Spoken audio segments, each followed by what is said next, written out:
di laporan. Nah, kemudian ya, nah ada pun tujuan pembelajaran kita pada hari ini. Ya, makanya tadi ibu nanya dulu kan, ibu nanya mengenai tentang sumber sejarah, bagaimana cara kita mencari tahu tentang informasi sejarah, karena tujuan pembelajaran kita pada hari ini yang pertama tentunya nanti ibu akan menjelaskan mengenai pengertian, urgensi atau serta awal-awal atau langkah dalam penelitian, ya dalam penelitian melalui tahap heuristik. Jadi heuristik itu adalah pengumpulan sumber, ya pengumpulan sumber. Nah, kedua nanti juga dalam pembelajaran hari ini ibu akan mengidentifikasikan mengenai contoh dan juga memverifikasikan mengenai keaslian serta kredibilitas sumber-sumber sejarahnya.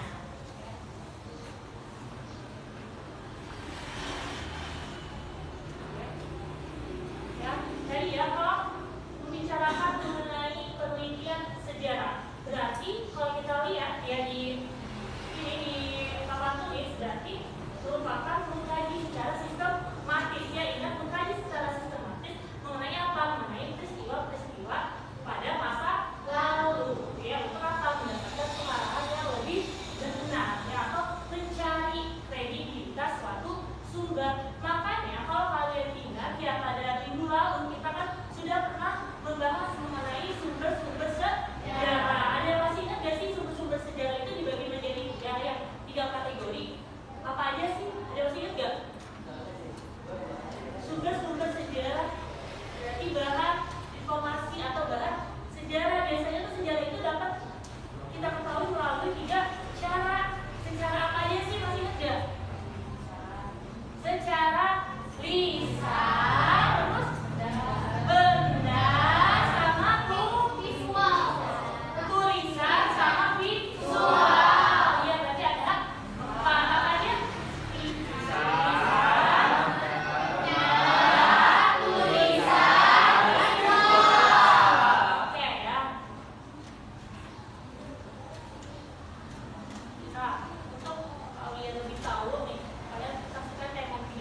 Hasil wawancara dan foto-foto sejarah. Barang-barang inilah yang merupakan contoh dari sumber primer, di mana sumber primer ini merupakan sumber yang berasal langsung dari kronologi sejarah. Apabila kamu memerlukan sumber primer terkait dengan arsip, kamu bisa mengakses melalui website Lembaga Arsip Nasional Republik Indonesia, yaitu andri.co.id. Seperti ini ya. Sedangkan yang aku bawa ini berupa laporan penelitian, ensiklopedia,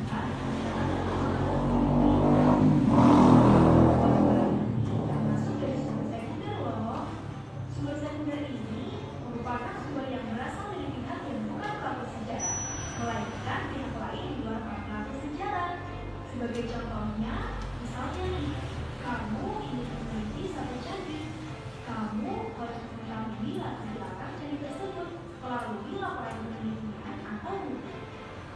Lalu, untuk mendapatkan ukuran, foto, dan hal lain yang aktual, kamu perlu mendapatkan data primer, sehingga kamu harus menunjukkan candi tersebut secara langsung. Oke, setelah selesai, selanjutnya yang akan aku lakukan yaitu membuktikan keaslian sumber sejarah yang diperoleh, atau kamu biasa menyebutnya dengan atau verifikasi. Ada 2 macam kredit yang perlu kamu ketahui. Ada kredit ekstern atau autentisitas, di mana kredit ini dilakukan terhadap keakuratan dan keaslian sumber. Sedangkan kredit intern atau kredibilitas ini merupakan kritik terhadap kredibilitas sumber.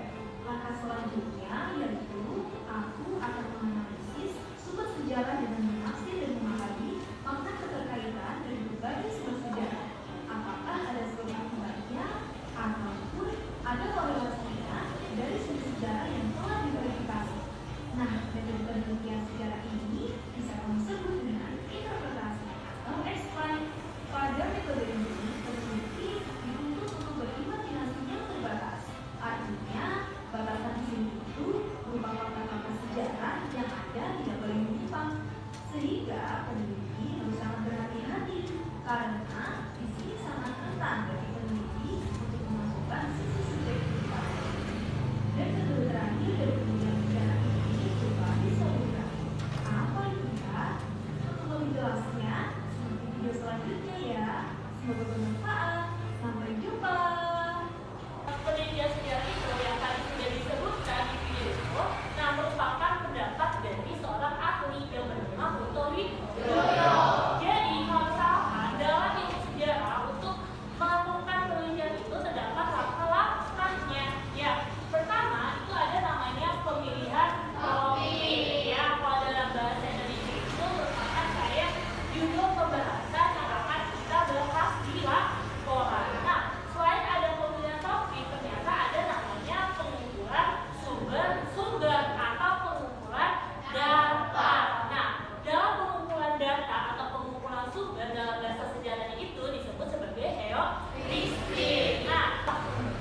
bisa dengan sumber yang sejaman yang ada pada saat ini ya pada saat ini. Nah, sedangkan kalau sumber sekuler itu kayak bahan buku bacaan ya, buku yang ada di museumnya.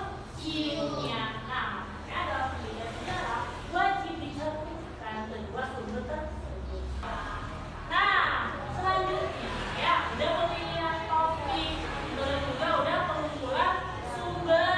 Selanjutnya langkah selanjutnya apa? Kira setelah pemilihan topik, setelah udah pengumpulan sumber, berarti langkah selanjutnya apa dia? Verifikasi. Iya betul ya, verifikasi.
Ya. Ini nanti lihat ya. Di sini ada instruksi tugasnya, maafin aja. Nanti kalian tinggal baca ya.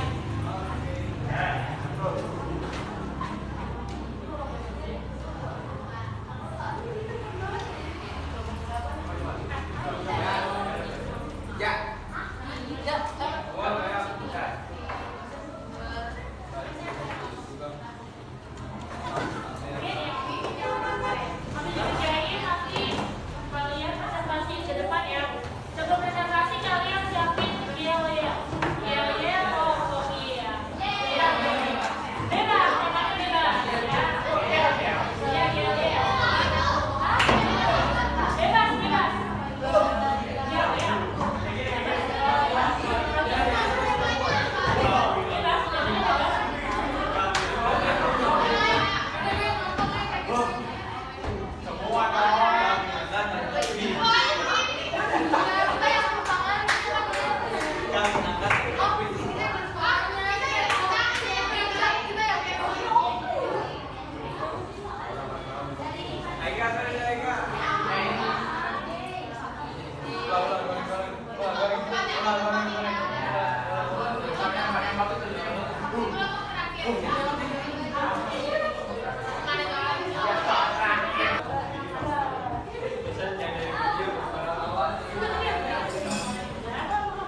Ya, lihat ya.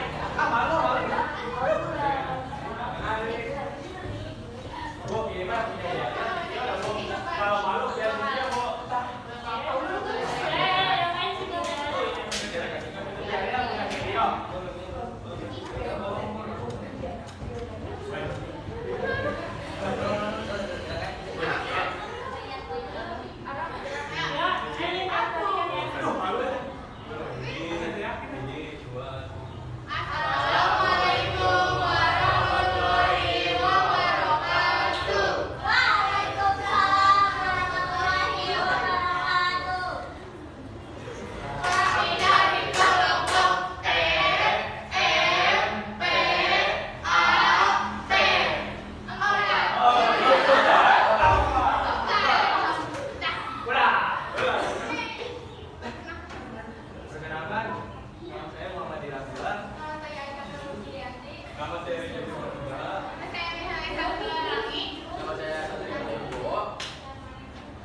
Kapan diterbitkannya 1945? Bentuk sumber-sumber arsip negara. Lalu sumber kedua untuk kesaksian Khairul Soleh. Lalu penulisnya Khairul Soleh. Tahun diterbitkannya 1950. Bentuk sumbernya majalah.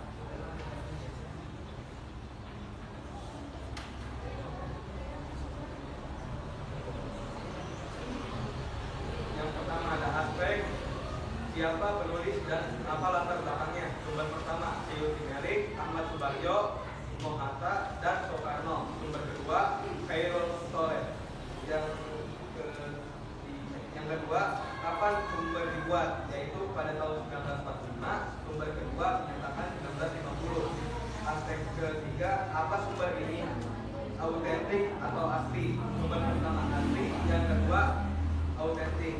Aspek yang keempat, dalam kondisi apa sumber ini ditulis? Sumber pertama kemerdekaan, sumber kedua wawancara. Yang ketiga ada kritik internet, yaitu isi sumber. Aspek yang pertama yaitu ada apakah isi sumber logis dan sesuai fakta sejarah lain. Sumber pertama iya, sumber kedua tidak. Aspek kedua yaitu apakah ada bias, kepentingan atau sudut pandang tertentu. Sumber pertama ada, yaitu kemerdekaan Indonesia. Sumber kedua tidak. Aspek ketiga sejauh mana isi sumber dapat dipercaya. Sumber pertama sejauh sampai saat sekarang Indonesia berdiri. Sumber kedua lumayan jauh. Kesimpulannya, Ya, kesimpulannya yaitu kami mempelajari cara menganalisis sumber sejarah dan mengetahui bagaimana sumber sejarah itu bisa ada. sekian dari kami. Kami Assalamualaikum warahmatullahi wabarakatuh. Waalaikumsalam warahmatullahi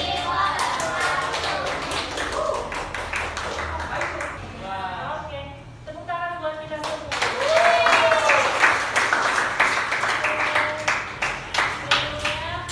Terima kasih banyak buat kelas 11-1 walaupun belajar di jam-jam terakhir, tapi dari awal sampai terakhir tadi pas presentasi kalian masih semangat ya, terus juga yel-yelnya juga lucu-lucu banget, cute ibu. Dan soalnya ibu tahu pasti kalau kelas 11 ini kalau masalah yel-yel atau masalah apapun pasti kalian kadang kreatif banget ya.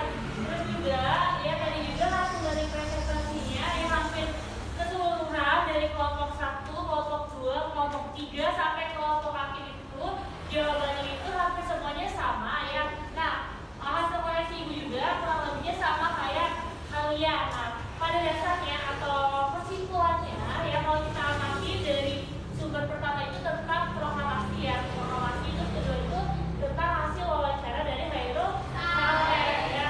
Kalau misalkan kita lihat dari kedua sumber yang disebutkan itu beda banget ya. Kalau misalkan proklamasi itu udah pasti itu dokumennya itu dari negara, berarti autentik atau ya asli. Nah, sedangkan kalau sumber kedua itu tuh masih ada kayak keraguannya. Kenapa? Karena sumber tersebut itu dilihat dari